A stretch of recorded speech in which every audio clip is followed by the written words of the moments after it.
I came out of that ayahuasca ceremony and I felt amazing. Wasn't depressed, I wasn't sad, I got clarity, I got meaning, and I knew exactly what I needed to do.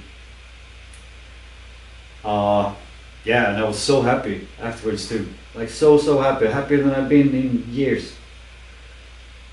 And yeah, that lasted for about 30 days. Then I drank once, and it sent me right back to feeling like complete shit. Whoa. Yeah, and then yeah, this whole drink only as a celebration type of thing, it didn't happen. Like I couldn't stick to it. Um, because now the drinking made me it made me hate being sober. Like I couldn't enjoy any type of social situation, dinners, family Christmas, yeah, any type of social interaction really. And this started probably sometime in 2017, because I remember even when I was sober for 116 days, I couldn't wait for it to be over. And like I was sitting there at yeah, dinner or so, and I was just wishing I had alcohol, you know. Um, yeah, and it was weird here because it felt like my brain was consumed by darkness. Like if I didn't have alcohol, then I was life was unbearable. It was meaningless. But even when I was drinking, like I would only feel good for about 4 hours. Then yeah, 6 to 8 hours, then usually you just dip and you get tired. But now like I couldn't enjoy anything without it. Mm. And it didn't matter what I did. Like as I said before, like I could exercise, like have sex, do some fun activity, eat well, do supplements, but nothing made me feel any better or get any joy from it. Which yeah, it was a bit, yeah, I don't know if scary if it's the right word. Like I started drinking when I was 18, and because it was something fun, and now yeah, in 2019 there, then it's like this isn't that fun anymore. Now it's more like a necessity or a habit. Yeah. Anyway, so after October there, when I drink the first time, then I do set up like a goal to compete in jiu-jitsu in December, and I think I have like maybe 2 weeks sober before that, if even that. Like I was supposed to, you know, have this like fight camp or whatever you can call it, where I train as much as I can. Yeah, I did that for like 2 weeks, cut some weight, like a lot of fat, cardio before, and yeah, I managed to get like silver and bronze in this tournament, and yeah, it was fun to be out there. Very nerve-wracking, exciting, scary, but I showed up and I did pretty well. Right after this competition in December, then we decided to go to Dahab in Egypt. I sort of don't feel like going. Like I just competed in Jiu-Jitsu. I was doing pretty well. Now I wanted to keep training, but I decided to go anyways. And yeah, the whole trip turns out to be awful. Like we're in this place, Dahab. Everything is basically, there's low season, no people there, no girls. Yeah, I just drink almost every day, and I get in a really bad mental state there. After this trip, yeah, it's almost Christmas. I fly back, and for some reason, like I don't decide to drink like on my flight back. Like I've always done that before to just quicken the time, make it better. but this year I decided not to for some reason. So Dad picks me up. I think it's the day before Christmas. Like he always meets me on the train station. And then the next day, on Christmas Eve, just like talking about Christmas presents, and he says, "You don't need to give me any Christmas present this year. I already got it." I picked up Magnus on the train station, and he wasn't drunk, and he made me so incredibly happy. Yeah, and I was like, "Was it really that bad?" I was like, "Yeah, it was really that bad." Like I've been home. Yeah, when I went. Sometimes when I've been coming to visit, like 5 days or so, then I've been drunk every single day. Like every day I've seen him, I've been either drunk or really hungover, or mostly drunk. Yeah, so this was the first time maybe in years that you see me sober. Yeah. After this, we go to Bali in Indonesia in January until February, and yeah, it's amazing there. Such a beautiful place. Yeah, it was. I was doing pretty well there with like work, gym, training jiu-jitsu, and only drinking like once a week or so, and it was sort of. I wasn't feeling good, but it was working, you know. Mm-hmm. Because if I was drinking like even on Saturday, then yeah, I would feel good around like Friday or Thursday evening, you know. So, but it was working, and I love being in Bali, like in the beautiful beaches, the food, yeah, and the nature and everything. So I loved it. And Adrian came to visit for 2 weeks there also. It was great to have her there. Then we decided to go back to Holland in February. Now it's February 2020. And it rains for 3 weeks straight when we arrive. It's freezing cold. Then the lockdowns happen. So now they shut the whole country down. Now everything is closed and there's nothing to do. Luckily, like, yeah, I don't know if I convinced or Adrian decides to quit her job that she had in Budapest in that bank that she hated for many years to come and live with us in Rotterdam and start to explore this digital nomad type of thing, working remotely. Yeah, and it was really good to have her there over those months, because when everything shut and there was nothing to do, then I started drinking. But still, I was only drinking like maybe once or twice a week, like on the weekends, because I still had like work to do and I couldn't let the guys down. Mm-hmm. Like if it was just me I was working for still, then I might not have. But now I have to show up, I have to do my thing, like I care more about them.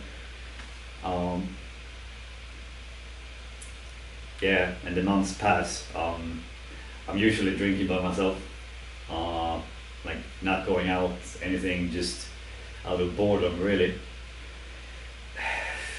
I'm trying to see if I can do another ayahuasca, but the place that I did it at, she got sick, and so she sort of shut it down, or took a break at least. But then I found out that the woman, Pat, that threw the blankets on me, like she branched out on her own, so she is doing it now. And yeah, I just found her there. I was like, yeah, let's do it.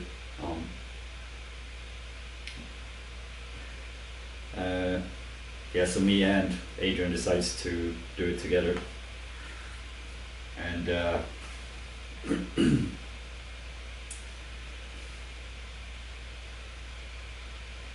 yeah, I have sort of the worst preparation that I could possibly have for this. Like, I mean, I'm fixing with the diet and that type of thing, but I hurt my neck like a few days before, so I couldn't exercise. So I go there 5 days or so without exercise, which means I'm really cranky. I'm in a bad mood. Like the slightest thing makes me like annoyed, and I'm just not good to be around. I mean, not to others, I wouldn't show it too much, but inside I was just like yeah, it was being a nightmare essentially. Um, and yeah,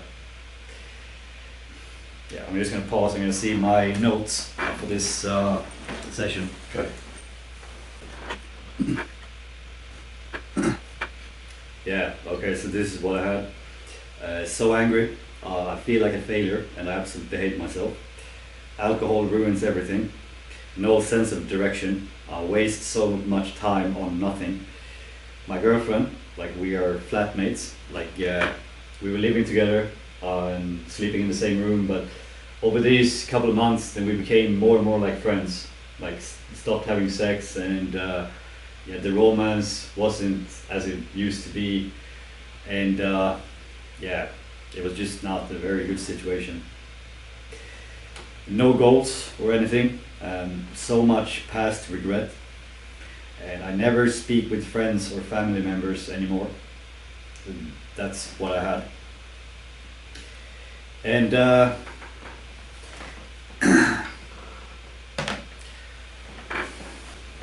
yeah, we drink this tea, and the first couple of hours, the, the first thing she says, like Mother Ayahuasca, is like, "Why did you even come back? You didn't listen to me the first time." Because like I was supposed to only drink in moderation, among other things, but I didn't do that, and especially not the last couple of months. And I am so cranky and in a bad fucking mood, and that's like the last thing I want to hear. So I basically just start. I'm not listening. I'm arguing with her for 3 hours straight. Yeah, I called her fucking bitch. So she threw me out in space. It's hard to explain, but I was like in space somehow. But then I just opened my eyes and I went to the bathroom. And it's like, see, I don't need to stay there. Like being really childish about it. Yeah, and that was after about 3 hours or so, or fighting with her. Then I was getting more and more tired and exhausted. That when it was time to take the second round after 3 hours, then I was finally ready to listen. Okay. Yeah. One thing I quickly want to clarify here is that we are taking the ayahuasca twice, or the ayahuasca shots. Like first we take one shot, and then we get high for about 3 hours or so, and then when we're on our way down, then we refill with another shot of ayahuasca, so which makes it even more intense after the second one. So we're high and going our way on our journey for at least 6 hours or so. Yeah, it was weird. Like when we took the first like shot, my first time I puked like hell. But the first time now, like I didn't puke too much, and I thought it was a bit strange. Like I didn't puke at all, actually. But after the second time, and the second shot, then I had to go to the bathroom. Like I could feel my whole stomach, sort of, yeah, feeling really bad. So I went to the stomach, or we went to the bathroom, and I started puking this, but it tastes like alcohol. 99% strong. Like we actually drank it in 2008. Like a friend, he worked like in a warehouse or industry type of thing, and they had it there. So you stole like a bottle. It was like 99% strong. Yeah, and my vomit tasted like this. Mm-hmm. And as I'm puking, then I see all of my hangovers flashing by as I move in my head. Mm. And she's like telling me, just look at all of this pain that you've been through from this poison. Girls that have like rejected me, and times that I've been acting like an idiot. I can just see all of it. Mm. And I can feel the pain, like relive the memory fully. Like it's time.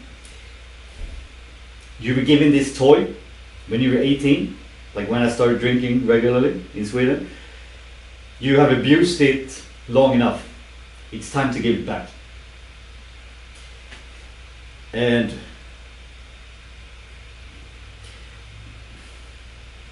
yeah, then we start looking at like all the reasons of why I drink alcohol.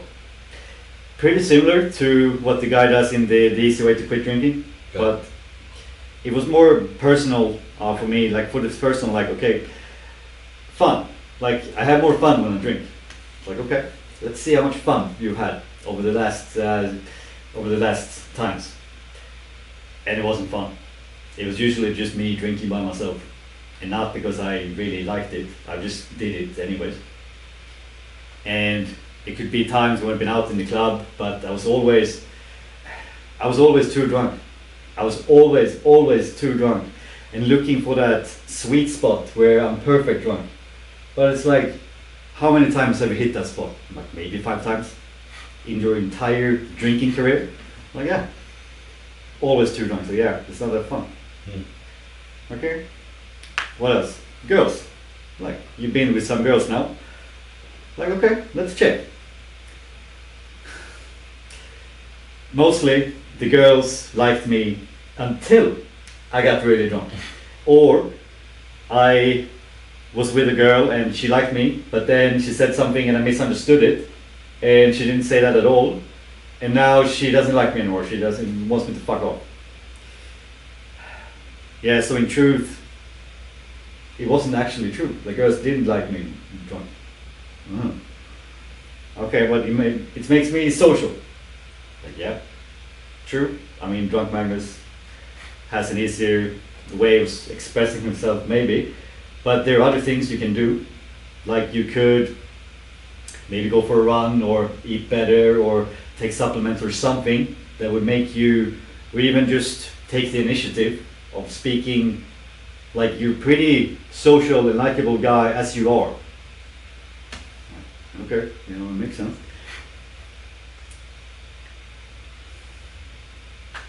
But it gives me energy.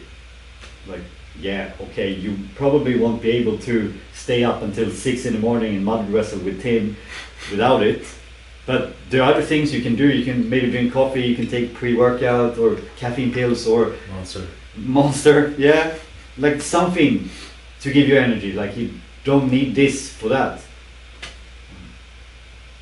Yeah. Everything I said was getting nullified. Mm-hmm. It's like if this table is why I drink alcohol, then we were starting to kick out the legs from underneath it. And now, after doing all of this, then it barely stands. Like the whole thing is about to fall. And I can't unsee or unlive this, what we've just been through.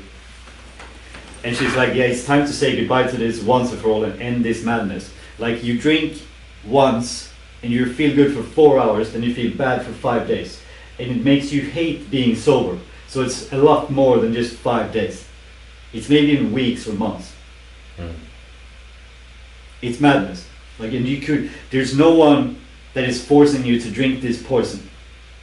Like spirits, as it will, because that's the only thing you drink. Like you sometimes turn into another person. You become obsessed or possessed. Right? Possessed, yeah. Possessed, yeah. By the spirits. Yeah. Yeah. Like like you on your dad's 60th birthday. That wasn't you. Like who? What the fuck was that?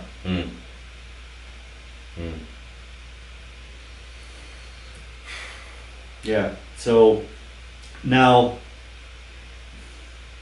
I am 99% sure I'm gonna quit. But I'm still, I can tell her like, yeah, sure, it's all of these bad things, but I also have good memories from it. Like all of my best memories from my 20s are from drinking. Fun stories, crazy memories, people that I met, and so forth. But yeah, and I know that if I quit drinking, then that's gonna go away. Like I'm not gonna mud wrestle with him anymore. We're not gonna have these late night conversations about stupid things. And at the time, like I was so scared of going into the unknown, because this is all I've ever known since I was 18, still a teenager. When I started drinking, like my whole identity is wrapped up around this. Even my drunk self has a nickname, Drunk Magnus.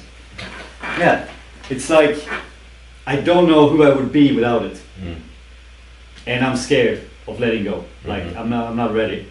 And she's like, okay, for fuck's sake, Magnus, if you want to give it one last try, then go ahead. So I can maybe find the balance where I can be happy, achieve my goals, get in shape, work hard, improve in jiu-jitsu, blah blah blah, and drink sometimes, celebrate. Okay, so let's give it a shot.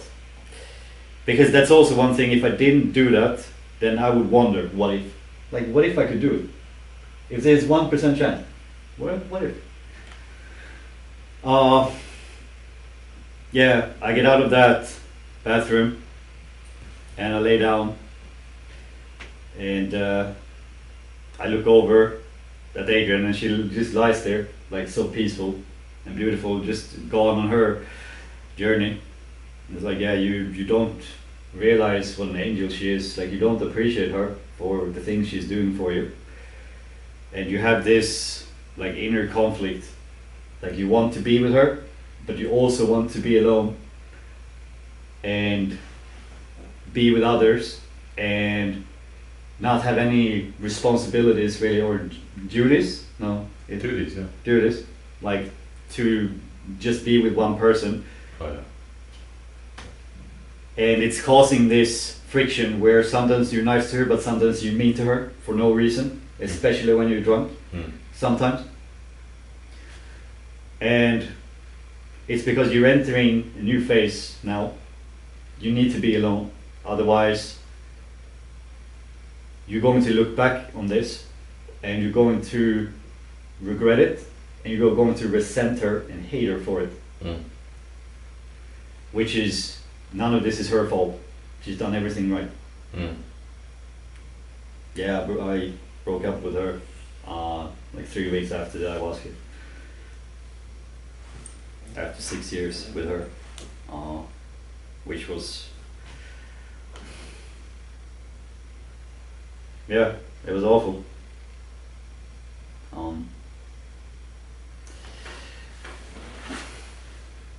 But I knew that was what I had to do.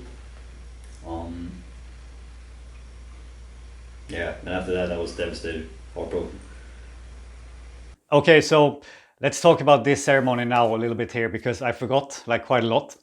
And the first thing is that even though ayahuasca told me to bring my girlfriend from Budapest to Rotterdam, and then we only got to spend like a few more months together before we eventually broke up, then it ended up being the right choice, because yeah, it led to a lot of good things that we couldn't really see in the moment and that we could only see looking at it afterwards. And the first thing is that when the pandemic hit and everything shut in Rotterdam and there was basically nothing to do, then she helped me so tremendously, like with my drinking and from going insane, that yeah, I don't really know what I would have done there without her. And the second thing is that she was stuck in Budapest at a job she hated, with a boss that treated her like shit. And basically, yeah, she was making roughly 600 euros a month working full time at this job. And all the money she was making was basically just to cover food and rent. And she had never any money to do anything fun or to plan for the future. So she was stuck in this like endless cycle, like leading nowhere. But when she got the opportunity to come and live with us in Rotterdam, then she could sort of break this off and head on a new path and start her online freelancing career that she'd been wanting to do for several years. And the third thing about us is that none of us were genuinely happy in our relationship, but we were both too stubborn to give up. Like, after being together for 6 years and going through hell together, then yeah, we just refused to give up and sort of had forgotten that both of us deserve to be happy. And the only chance for us both to become genuinely happy again was to break up and go through that initial pain of the breakup, so that we both could come out like happier on the other side eventually. Like now, she is in a new relationship with another guy and has been together for like a year or so. And I asked her like a while ago when she was as happy as she is now. And she told me that she has probably never been as happy as she is currently in her life. And that would never have happened if we were to stay together. And I knew at the time that she was way too stubborn. Like, she would never give up and break up with me. So I had to be the one to do it, because I felt like we're not supposed to be together, but it's going to be painful and it's going to be hard, but there is no other way through this. So I have to do it. And it was the path towards my happiness also, because I felt in my heart that I had to go out and do my own thing and be free for a while, and then just be by myself for a little bit. On this picture right here, you can see how alcohol was for me. Like, I had this illusion in my head that alcohol was fun. I needed alcohol to be happy. I needed it to be social, that it was a positive thing in my life, and that girls liked me better when I was drunk. But what ayahuasca did is that she shattered this illusion, and she showed me the truth and what alcohol was really causing to my life. And it wasn't something positive in my life. Like, I've had some good moments with it, but during this ceremony, then I got to see and relive all the pain it has caused me since day one. And we started with all the times I've been hungover and feeling like sick in bed. And I've been in bed hungover for more than a year at the age of 33. So I got to see it and relive the memory, and just like how sick and empty and fucked up I was feeling. And then I got to see like all the times I've been acting like an idiot at a bar or nightclub or made a fool out of myself. Like, seeing all of those moments, like bum, bum, bum, bum, bum. And after that, I got to see and relive all the times I've been rejected by girls. Like bum, bum, bum, bum, bum, bum, bum. And just like all of this pain just stacked on one side. Just look at all of this pain that you've been through this poison. And the most mad thing about it is that it has been completely voluntarily. Like, no one is forcing you to drink this poison but yourself. And you keep wanting the one thing that is making your life worse. And that is the madness of the alcohol, but I could never see it or escape it while I was in it. So it became so clear to me that alcohol wasn't the positive thing that I thought it was. Like, I had good memories from it, like back in the day, but it was actually the root cause and the main reason why I kept feeling so depressed and unhappy, and why I was falling short and failing on my goals, and there was no denying it anymore. But during this time, then I wasn't ready to let go of alcohol yet. Like, I was too scared to stop being this person that I've been for so long. Like, ever since I was a teenager and I became a man, like, this has been all I've ever known, and I was too scared to let go of it and go into the unknown and become a new person. But yeah, you're gonna hear more about like how I achieved this in my ayahuasca on the next ceremony, and finally broke free of my alcohol addiction, and yeah, never drank again. Some other things that I forgot to mention that happened during the ceremony is that I could see like how I was breaking my dad's heart by ignoring him.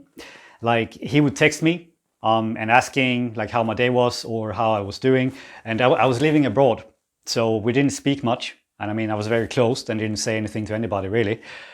And then he would text me, but what would happen most of the time is that I would read his text, thinking and planning that I would respond to him later, but most of the time I wouldn't. Not really on purpose, but thinking that I would do it later, but most of the time I would just forget.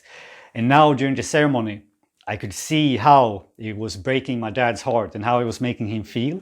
And it was also like he didn't really know what to do, because he knows that if he asks again, where he keeps pushing, then yeah, he's just gonna push me further away. So he wasn't really sure of how to approach the situation. And now during the ceremony, then yeah, after that, then it became very clear for me to understand his point of view and others that I care about, that yeah, just how easy it is to fucking respond back to those you care about and spend that second doing that, because it means so much to them. Ayahuasca also told me that I should start to document my journey. Like, at the time, yeah, I've been to like Thailand, Bali, Costa Rica, United States, and these amazing places around the world, but I have barely taken any photos or shared anything with anybody, But here during the ceremony, then she encouraged me to start to document my journey. So yeah, that I could share things with my loved ones. They could see what I'm up to. Like I have 7 brothers and sisters and now 15 nephews and nieces.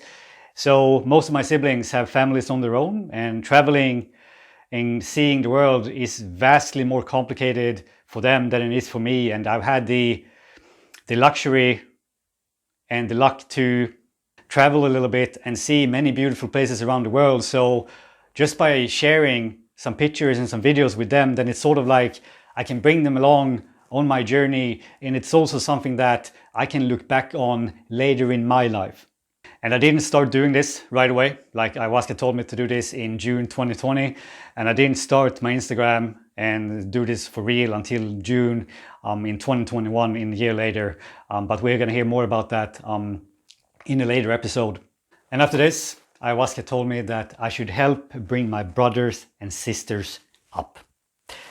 And it could mean anything from recommending like a book or course, or being there for them like emotionally, or recommending that they start training, eating healthy, go to a seminar, speak to someone, train jiu-jitsu, do ayahuasca, like whatever the case may be. But on this journey that I'm on, then she told me that make sure that you're taking them with you also. Yeah, and since then I try to not just focus on myself and where I'm going and my goals and that sort of thing, but sort of look around on my friends and family and my closest ones in my circle, and see if I can do anything to help. And sometimes it could be a very easy thing, like recommending a book or just speaking to them, ask how they're doing, and just letting them know if they need someone to talk to, or if there's anything that I can do. Then like after this ceremony, then I try to become better at this. Yeah, and one of the last things that happened during the ceremony here is that Ayahuasca told me that I should start going on sober dates with other girls, because she knew that I was about to get single and I was going to break up with my ex, or my girlfriend at the time, and I was about to become single again. But at the time then, I have never really gone on a date sober. Like I couldn't really feel good in my own skin, and I didn't really know how to talk to girls without alcohol. So Ayahuasca encouraged me that you're going to find out that girls are going to like you just for you, and that you can be like a social and outgoing person without this, and that I should also just go up and talking to a girl. If I see her like on the street and I like her, then just go up and say hi. Like don't let the alcohol limit you, because you're going to find out that girls are going to like you more sober than they ever did when you were drinking. And then came the most heartbreaking and awful thing I have ever seen. Yeah, maybe ever, and definitely during my ceremonies. And that is, I got to see my own funeral and what would happen if I would have killed myself. Like I could see the casket with me laying dead in it, and my dad like looking down on it and going up and talking in front of everybody and just in tears and saying like, how could we let this happen? Like we all knew how bad he was feeling. Like how the fuck could we let this happen? And just devastated, all of them. And he would never forgive himself. And